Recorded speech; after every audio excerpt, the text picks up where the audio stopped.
Be honest with me. How many times have you forced yourself to sleep early? You stare at the ceiling for hours. You stress about the time ticking away.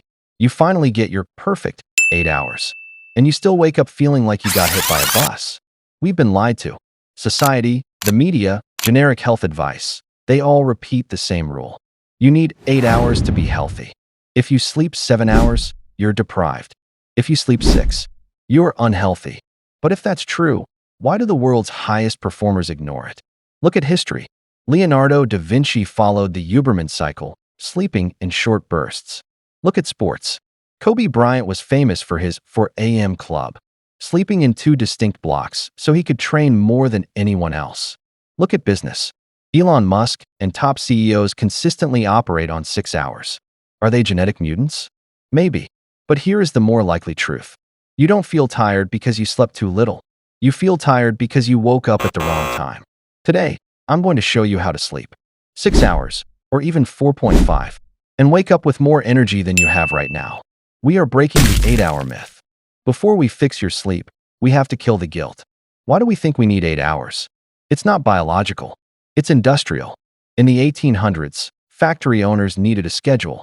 8 hours for work, 8 hours for leisure, 8 hours for sleep. It was a way to organize shifts, not a way to optimize the human brain. But you are not a factory worker from 1850. You are living in the modern world. You have goals, pressure, and a completely different lifestyle. Sticking to an outdated industrial rule is why you feel tired. You are forcing a biological machine, your body, into a mechanical schedule. Let's get one thing straight. Your brain is not a bank. You can't just deposit hours and expect energy withdrawals in the morning. It doesn't work like that. Your brain works in cycles, not hours. This is the most important concept you will learn today. When you sleep, you aren't just out cold. You are on a journey. You go through distinct stages. Stage 1, light sleep. Stage 2, deep sleep, physical repair. Stage 3, REM, rapid eye movement, mental repair. This whole process, start to finish, takes about 90 minutes. Think of it like a washing machine. You have the wash, the rinse, and the spin. Imagine your clothes are in the spin cycle. The drum is spinning at 1,000 miles per hour. If you rip the door open right in the middle of the spin cycle, what happens? Water everywhere. Chaos. The clothes are soaked and heavy. That is exactly what happens when you wake up after 8 hours. Let's do the math. 8 hours is roughly 5.3 cycles. That means your alarm goes off right when your brain is in the deepest, heaviest part of the sleep wave. This creates a condition called sleep inertia, that groggy, zombie feeling where your brain feels like it's full of sand. You drink coffee, you splash water on your face, but the fog doesn't lift for hours. That's not lack of sleep. That's spin cycle interruption. The goal isn't more time. The goal is complete cycles. So how do we hack this? We stop counting hours. We start counting 90-minute blocks. A perfect night of sleep isn't 8 hours. It is 7.5 hours. That is exactly 5 full cycles. Or, if you are busy, it is 6 hours. That is exactly 4 full cycles. I know life moves fast. You have early meetings, late shifts, a side hustle, or maybe a crying baby. Sometimes, 7.5 hours is simply impossible. This is where most people fail. They aim for 7.5, realize they only have 7 hours, and panic. They sleep for 7 hours and wake up mid-cycle. Instead, aim for exactly 6 hours. Here is the practical step you can do tonight. Work backward from your wake-up time. Let's say you need to wake up at 7 a.m. Count back 5 cycles, 7.5 hours. That's 11:30 p.m. Count back 4 cycles, 6 hours. That's 1 a.m. Here is the trick that saves you. If you missed the 11:30 window, maybe you got stuck at work, or you were watching a movie, do not go to sleep at midnight. If you sleep at midnight and wake up at 7, you interrupt the cycle. You will feel terrible. Instead, stay up. Read a book. Finish that project. Prep your meals for tomorrow. Relax. Wait until 1 a.m. You will actually wake up fresher with less sleep, because you finished the cycle. Now, there is one small detail that ruins this calculation if you ignore it. The buffer zone. You are not a robot. You don't hit the pillow and instantly power down. The average person takes 14 minutes to fall asleep. If your calculated bedtime is 11:30 p.m. and you get in bed at 11:30 p.m., you won't fall asleep until 11:45 p.m. You've just shifted your cycle. You're going to wake up groggy. You need to add a 15 to 20-minute buffer. If your target sleep time is 11:30 p.m., you need to be in bed, lights off, phone away. By 11:10 p.m., give your brain time to drift off. So you hit that first 90-minute cycle right on time. But what if 6 hours isn't enough? What if I hit a wall at 2 p.m.?